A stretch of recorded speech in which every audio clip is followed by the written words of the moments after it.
നമസ്കാരം. റാഫ്റ്റോ ക്രിക്കറ്റിലേക്ക് എവർക്കും സ്വാഗതം. ICC T20 world കപ്പിൽ ഇന്ന് 2 മത്സരങ്ങളാണ്.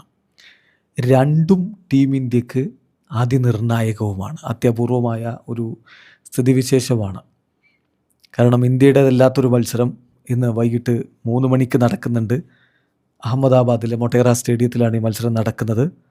West Indies versus south Africa മത്സരം.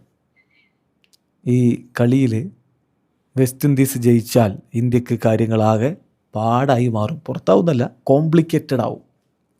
കാരണം ഇപ്പോൾ വെസ്റ്റ് ഇൻഡീസിൻ്റെ നെറ്റ് റൺ റേറ്റ് ഒരു കളി ജയിച്ച് 2 പോയിൻറ്റോടെ +5.35 സൗത്ത് ആഫ്രിക്കയുടേത് ഒരു കളി 2 പോയിൻറ്റ് +3.8 ഇന്ത്യയുടേത് -3.8 അപ്പോൾ വെസ്റ്റ് ഇൻഡീസ് ജയിച്ചാൽ പിന്നെ കാര്യങ്ങൾ അവതാളത്തിലാകും. ഇന്ത്യ ഇന്ന് സിംബാബ്വേയോട് ജയിക്കുകയാണെങ്കിൽ 2 പോയിൻറ്റ്, പിന്നെ വെസ്റ്റ് ഇൻഡീസിനെ തോൽപ്പിച്ചാലും ഇന്ത്യക്ക് കിട്ടുക 4 പോയിൻ്റാണ്. വെസ്റ്റ് ഇൻഡീസിന് 4 പോയിൻ്റ് ഉണ്ടാവും. സൗത്ത് ആഫ്രിക്ക സിംബാബ്വേയെ പരാജയപ്പെടുത്തുമെന്ന് തന്നെ കരുതണം. അപ്പോൾ അവർ മുന്നോട്ട് പോകാനുള്ള എല്ലാ സ്ഥിതിവിശേഷവും അവിടെ അതോടുകൂടി സംജാതമാവാൻ സാധ്യതയുണ്ട്. മൊത്തത്തിൽ നെറ്റ് റൺ റേറ്റിൻ്റെ ഒരു കളിയായിട്ടത് മാറും. 3 ടീമുകളും തമ്മിലുള്ള നെറ്റ് റൺ റേറ്റ് എല്ലാം കൂടി നോക്കിയിട്ട് മുന്നോട്ടേക്ക് പോകാൻ എന്നുള്ള ചോദ്യം വരും. സോ കാര്യങ്ങൾ വളരെ വളരെ കോംപ്ലിക്കേറ്റഡ് ആയിട്ട് മാറും. അപ്പോൾ അത് ഒഴിവാക്കാൻ ഇന്നിപ്പോൾ വെസ്റ്റ് ഇൻഡീസ് തോറ്റാൽ വെസ്റ്റ് ഇൻഡീസ് 2 പോയിൻ്റ് നിൽക്കും. ഇന്ത്യ സിംബാബ്വെ തോൽപ്പിച്ചാൽ ഇന്ത്യക്ക് 2 പോയിൻ്റ് ആകും. പിന്നെ വെസ്റ്റ് ഇൻഡീസിനെ ഇന്ത്യ തോൽപ്പിച്ചാൽ മതി എന്ന് പറഞ്ഞാൽ എളുപ്പമുള്ള കാര്യമൊന്നുമല്ല. എങ്കിലും നമ്മുടെ ടീമിൻ്റെ റിസൾട്ട് മാത്രം ഡിപ്പെൻഡ് ചെയ്തുകൊണ്ട് മുന്നോട്ട് പോകാമല്ലോ എന്നൊരു ആശ്വാസമാണ് അപ്പോഴുണ്ടാവുക. സോ അതുകൊണ്ട് തന്നെ ഇന്ന് ഈ 2 കളികൾ, west Indies versus south Africa മത്സരവും പിന്നെ ചെന്നൈയിൽ നടക്കുന്ന ഇന്ത്യ വേഴ്സസ് സിംബാബ്വെ മത്സരവും, ഈ 2 മത്സരങ്ങളും നമുക്ക് വളരെ വളരെ പ്രധാനപ്പെട്ടതാണ്.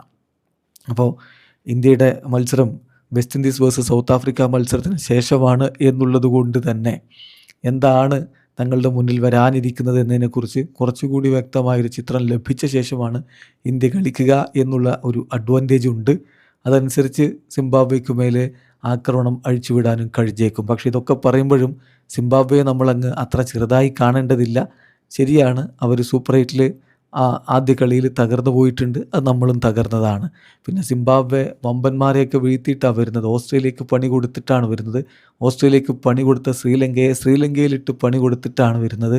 അപ്പോൾ അതൊക്കെ കൂടി നമ്മൾ നോക്കുമ്പോൾ കാര്യങ്ങൾ ഒട്ടും എളുപ്പമല്ല. ഇന്നത്തെ 2 മത്സരങ്ങളും നമുക്ക് ഏറെ ഇമ്പോർട്ടൻ്റ് ആണ്. വളരെ വളരെ ആകാംക്ഷയോടുകൂടി കാത്തിരിക്കുകയാണ്. 3 മണി ആയെങ്കിൽ എന്നുള്ളൊരു മെൻറ്റാലിറ്റിയിലാണ് റാഫ് ടോക്ക് സ്റ്റുഡിയോയിലുള്ള എല്ലാ സുഹൃത്തുക്കളും, ഇവിടെ വർക്ക് ചെയ്യുന്നവർ എല്ലാവരും കാത്തിരിക്കുന്നത്. എന്തായാലും നമുക്ക് കൃത്യമായിട്ടുള്ള വിശകലനങ്ങളും വിശേഷങ്ങളും വാർത്തകളും ഒക്കെ ആയിട്ട് ഇടയ്ക്കിടെ വന്നുകൊണ്ടിരിക്കാം, ചർച്ച ചെയ്യാം. കമ്മ്യൂണിറ്റി ടാബ് ഓപ്പണാണ്, അതിൽ പോസ്റ്റ് ഇട്ട് നിങ്ങളുടെ അഭിപ്രായങ്ങൾ നിങ്ങൾക്ക് പങ്കുവെക്കുകയും ചെയ്യാം. വീഡിയോ അവസാനിക്കുന്നു. ക്രിക്കറ്റ് ലോകത്തെ കൂടുതൽ വിശേഷങ്ങളുമായി റാഫ് ടോക്സിൽ എത്താം.